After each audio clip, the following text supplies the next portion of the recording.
Hi all welcome to my channel. ఇది ఒక lazy Sunday అనుకోవచ్చు. ప్రతి సండే నేను ఇంతే లేట్గా లేస్తా, వంట కూడా లేట్గానే అవుతుంది, లేట్గానే తింటాము. ఎక్కడికి పోయే పని ఉండదు కదా, ఇంటికన్నా ఉంటాం కాబట్టి నిమ్మలంగా ఉంటాం. నేను లేవడమే 10 o'clock అట్లా లేచిన, ఇంకా బ్రష్ చేసుకున్న తర్వాత అయితే ఇంకా దోశలు వేసుకొని తినేసరికి లేట్ అయిద్దని ముందైతే చాయ్ పెట్టుకొని అయితే బన్ను పెట్టుకొని అయితే నేను మా మరిది ముచ్చట్లు పెట్టుకుంటూ అయితే తినేసినాము. ఆ తర్వాత అయితే ఇంకా నైటే దోశ పిండి అయితే మిక్సీ పట్టి పెట్టిన. ఇది ఒక్క రోజు కోసం కాదు, 3 రోజులకు అవుతుంది మాకు. ఇంకా ఈరోజు కోసం అని కొంచెం అయితే తీసి దాంట్లో ఉప్పు కొన్ని వాటర్ కలిపి అయితే పక్కన పెట్టిన.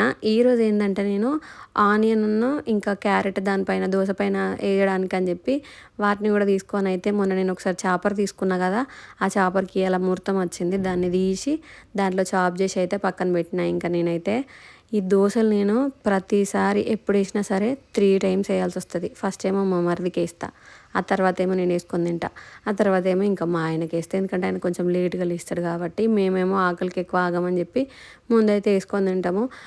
అదెందుకు మరి మీ మరిది నువ్వు ఇద్దరు ఒకసారి తినొచ్చు కదా అని అంటే, ఆయనకు కూడా ఒకటి వేసి ఇస్తూనే ఉంటా. అన్నీ ఒకసారి ఇస్తే చల్లగా అయితే అంత టేస్ట్ ఉండవు కదా అని చెప్పి అట్లా చేస్తాను నేను. అప్పుడప్పుడు అన్నీ అంతకుముందు అయితే అన్నీ వేసి పెట్టి అందరం కలిసి ఒకసారి తినేటోళ్ళం. కాకపోతే చల్లగా అయితే అంత గడ్డి లెక్క ఉంటుంది, అంత నాకు నచ్చదు. అందుకే ఎప్పటికప్పుడు వేడిగా తింటే బాగుంటుంది అని అయితే ఎప్పటికప్పుడే వేసి ఇస్తాను నేను. ఇంకా చట్నీ అయితే ముందే చేసి పెట్టిన, చట్నీ కూడా వేసేది. ఇంకా మా మరిది దోశ టేస్ట్ ఎట్లుందని చెప్పాను అయితే ఇచ్చిన. టేస్ట్ బాగుందని అయితే చెప్పిండు ఆయన. నిజంగానే టేస్ట్ చాలా బాగుంది.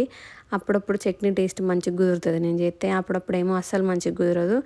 ఇంకా సండే కదా, ఇంకా నాకు హెయిర్కి అయితే ఆయిల్ పెట్టుకుందామని అయితే పెట్టుకుంటాను. నా జుట్టు చూడలు ఎంత ఊడిపోయిందో, మొత్తం తోక తోక అయింది. ఏమైనా మంచి ఆయిల్స్ కానీ లేకపోతే షాంపూ కానీ ఉంటే సజెస్ట్ చేయండి నాకు కొంచెం. ఎంత ఊడిపోయింది చూడండి, అసలు దీన్ని ఏం చేయాలన్నా కూడా నాకు అర్థమవుతలేదు. కట్ చేయించుకుందామా అంటే ఇంకా చిన్నగా అయిపోద్ది, కానీ పెరుగుతలేదు, చాలా ఊడిపోతుంది. నాకైతే బాధ అనిపిస్తుంది నా జుట్టును చూసినప్పుడల్లా. చాలా గట్టిగా పెట్టుకున్న ఆయిల్ అయితే ఇంక ఈరోజు మొత్తం ఉంటుంది ఆయిల్. ఇంకా రేపు మళ్ళీ మంచిగా తలస్నానం చేస్తే ఫ్రెష్గా ఉండొచ్చు అని చెప్తా. నేను ఎక్కువ తలస్నానం ఎక్కువ చేస్తా, అందుకే నా జుట్టు గడ్డి లెక్క అవుతుంది. ఇంకా ఆఫ్టర్నూన్ అయింది, మా ఆయన అయితే చికెన్ తీసుకొని వచ్చిండు. దేంట్లో ఆఫర్ ఏమో ఉంటే దాంట్లో బుక్ చేసిండు. ఇది తక్కువగా ఎంతో కాస్ట్ కూడా తక్కువకే పడిందంట. బోన్లెస్ చికెన్, అది ఎట్లుంటుందో ఏమో అనుకున్నా కానీ బాగుంది. ఇంకా మా ఆయన ఎప్పుడు వంట చేసినా సరే ఏదైనా సాంగ్స్ కానీ మూవీస్ కానీ పెట్టుకొని వినుకుంటే చేస్తాడు. నార్మల్గా అయితే జర్నీ చేయడు. ఇక మా మరిదికి పని ఉండదు, పాడు ఉండదు, పడుకొని అయితే ఫోన్లు మాట్లాడుకుంటున్నాడు పొద్దుటి నుంచి. మా ఆయన అయితే చికెన్ కూర వండడం అయితే స్టార్ట్ చేసిండు. నేనేమో పక్కన రైస్ కూడా పెట్టేసిన.